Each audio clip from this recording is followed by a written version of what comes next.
নমস্কার, অ্যাস্ট্রো ডিভোশনের পেজে সকলকে স্বাগত জানাই। এখন দেখে নেব জুলাই মাসের 11 তারিখ থেকে 20 তারিখ পর্যন্ত মকর রাশির জন্য কি গাইডেন্স আসতে চলেছে। জুলাইয়ের 11 থেকে 20 তারিখ পর্যন্ত মকর রাশির কি গাইডেন্স আসতে চলেছে আমরা একবার দেখে নেব।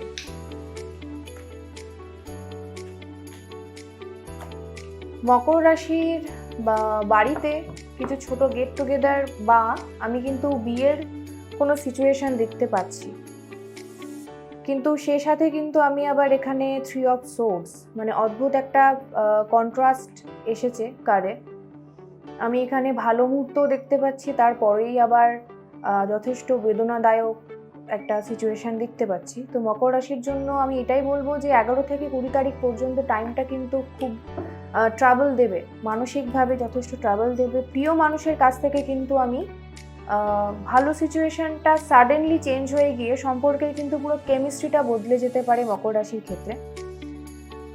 মকর রাশির যারা উচ্চপদস্থ সরকারি কর্মচারী তাদের কিন্তু কোনো সরকার থেকে বা কর্মক্ষেত্রে আপনার আপার যারা রয়েছেন, আপনার উপরে যারা রয়েছেন সেখান থেকে কিন্তু কোনো রেকগনিশন আসার একটা সম্ভাবনা রয়েছে, অর্থাৎ আপনার কর্মকে কিন্তু শেষ পর্যন্ত গিয়ে স্বীকৃতি দেওয়া হবে। কিন্তু পার্সোনাল লাইফের জায়গাটা মকর রাশির জন্য ভীষণ ডিস্টারবেন্স দেখাচ্ছে। মকর রাশির পিতামাতার শরীর স্বাস্থ্য নিয়ে বা বাড়িতে যদি বৃদ্ধ বা দাদু ঠাকুমা কেউ থেকে থাকেন, বয়স্ক কোনো মানুষের কিন্তু আমি শরীর নিয়ে যথেষ্ট সমস্যা দেখতে পাচ্ছি। মকর রাশির মানুষের ট্রাভেল দেখতে পাচ্ছি আমি এখানে, বা অনেক দিন ধরে কোনো কাজ নিয়ে ভেবেছেন যে এই কাজ নিয়ে ওখানে যেতে হবে বা অমুক লোকের সঙ্গে দেখা করতে হবে, তাদের কিন্তু এই সপ্তাহে সেই কাজটা অনেকটা এগিয়ে যাবে, বা নতুন কোনো কর্মের জন্য আপনারা উদ্যোগ নেবেন, ইনিশিয়েটিভ নেবেন এবং সেই কর্মটা কিন্তু যথেষ্ট সাকসেসফুল হবে শেষ পর্যন্ত গিয়ে। মকর রাশি মানুষের ক্ষেত্রে কিন্তু আমি হঠাৎ করে কোনো ফিনান্সিয়াল একটা অ্যাবান্ডেন্স দেখতে পাচ্ছি, কোনো নতুন কাজে বা নতুন ব্যবসায় বা নতুন কোনো প্রপার্টিতে আপনারা সামান্য কিছু টাকা ইনভেস্ট করতে পারেন, বা হয় না যে আমরা অল্প কিছু দিয়ে কোনো জিনিস বুকিং করে আসি নিজের পছন্দের কোনো জিনিস, তো সেরকম কিন্তু একটা যোগ দেখা যাচ্ছে। মকর রাশির কোনো কাজ এই সপ্তাহের অর্থাৎ 11 থেকে 20 তারিখের মধ্যে শেষের দিকে গিয়ে কিন্তু কোনো কাজ হতে হতে আবার হঠাৎ করে আটকেও যেতে পারে। এবং অবশ্যই ওই যেটা বললাম, পিতামাতার শরীর স্বাস্থ্য নিয়ে যথেষ্ট আমি দুশ্চিন্তার জায়গা দেখতে পাচ্ছি। আরও দেখে নেব মকর রাশির জন্য আর কি গাইডেন্স আসতে চলেছে 11 থেকে 20 তারিখের জন্য। মকর রাশির আর কি গাইডেন্স আসতে চলেছে আমরা দেখে নেব। মকর রাশির জন্য এই টাইমটা যারা বিজনেস করেন বা যারা পার্টনারশিপে বিজনেস প্ল্যান করছেন তাদের জন্য কিন্তু এই সময়টা ভীষণ ভালো। যে কোনো রকম সিচুয়েশনে মকর রাশি এই সময় বেশ কিছু মানুষের কিন্তু সাহায্য পেতে পারে, সেটা মেন্টালি হতে পারে, ফিজিক্যালি হতে পারে, সেটা ইকোনমিক্যালি হতে পারে, কিন্তু অনেক মানুষের ইনভলভমেন্ট দেখতে পাচ্ছি এবং সমস্যার সমাধানও কিন্তু যথেষ্ট চটজলদি হয়ে যাবে।